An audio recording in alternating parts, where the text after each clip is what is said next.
Right, good morning everyone. Welcome once again to a nice sunny Norfolk morning. Today stepping into the greenhouse because I'm going to show you how to take the side shoots, or how I take my side shoots off my tomatoes. I suppose first we need to know why we need to take them off. Well, the main reason is that if you leave them on, each one has the potential to be another tomato plant.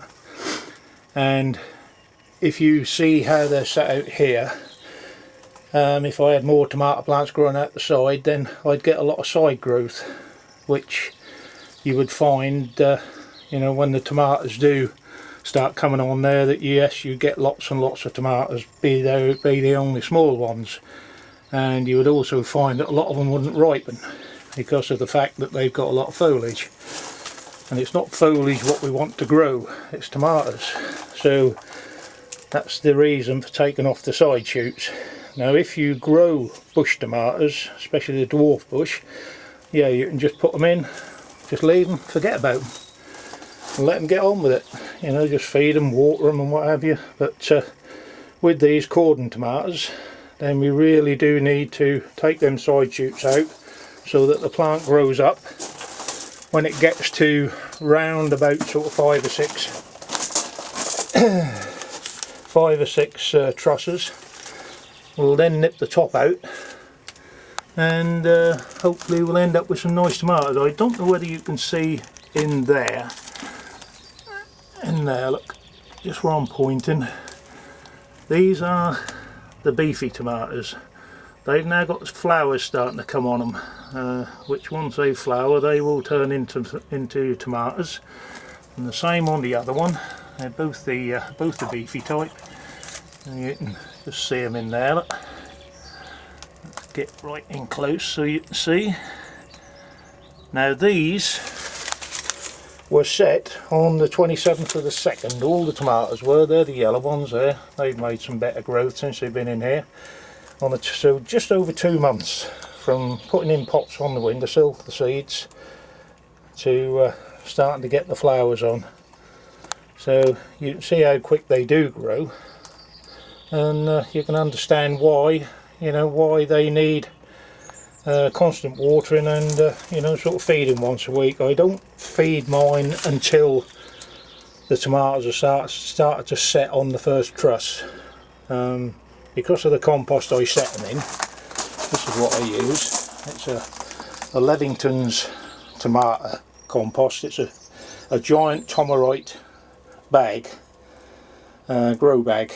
I don't use it as a grow bag. I take the contents out, and that will just about fill 3 pots. Now there's enough food in there to keep them going for a while, so they don't need constant feeding all the time. I start to feed mine once the first flowers are set, and you can see the little tomatoes coming on them. That's when I start to feed them. Twice a week, it says on the bottle on Tomerite, with the Tomerite, you know how much you need to feed them. But I do mine twice a week, and you know, by doing that I usually end up with a fairly good crop of tomatoes. Nothing to complain about anyway. Right, let's have a look now, see. Coming close, let me get me a little bit of stick here. And coming close, these are the side shoots we want to remove. These little fellas here. Right, one there, one there, one there. Another one here, look. Another one coming in there. They'll always grow in these little crotches where the main leaves come out. That's where they'll always come. This plant is the same. In there, in there, in there. And like I say, each one of these has got the potential to be another tomato plant. So if you was to let one of these go to about 5 or 6 inches, nip it off, stick it into a pot of wet compost. Right. As soon as that rooted, you'd end up with another tomato plant. A lot of people do that. If you lose a tomato plant, you can do that. And that's one way of you know, cultivating more tomato plants. But anyhow, what we need to do, we're going to get rid of them. So I'm going to show you what I do, and that's a simple thing. All you do, get hold of it like that, me just make sure I've got the camera on it. Stick the thumbnail in, nip it off. That's it, it's gone. All the way down, same with that one. Thumbnail into it, nip it off. Same in there, nip it off.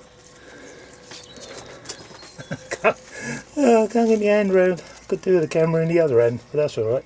Well, you can see that one, can you? Get that leaf out of the way. You see in there? Yeah. Nip it off. So that's what we end up with. Right, now I'm going to have to go around all the plants this morning because they're all starting to get these little side shoots on. You need to keep an eye on them because they can come back, and you need to go around them maybe a couple of times a week just to have a look. Any you see coming on there, just nip them off. Like I say, if you wanted to grow any further tomato plants, I don't know, probably even that size there, look. Probably even that size there. If you stuck that into some wet compost, as soon as that started to root, wouldn't take many days, as soon as that started to root, and you'd find that would grow, and you'd have another tomato plant come off it.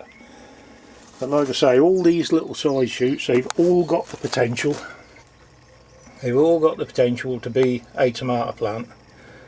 And unless you're growing bush tomatoes, you need to get rid of them. You don't want them on there. Oh, I just noticed in here, look, on the money makers, I ain't getting close enough to see them, but right in there, look, right on the tip of my finger, I've got some little flowers, little flower buds now coming on there. So let's say once they open, you'll get your flowers on there. Once the flowers drop, you'll find there'll be little tomatoes behind them.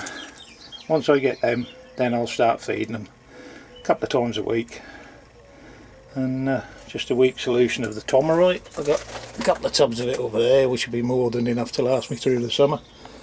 And like I say, hopefully we should end up with some good tomatoes. Right, I'm going to get on and do the rest. I'll stick this online, and hopefully that'll be of help to somebody. Right, I'm signing off, so I shall catch you all later. Bye for now.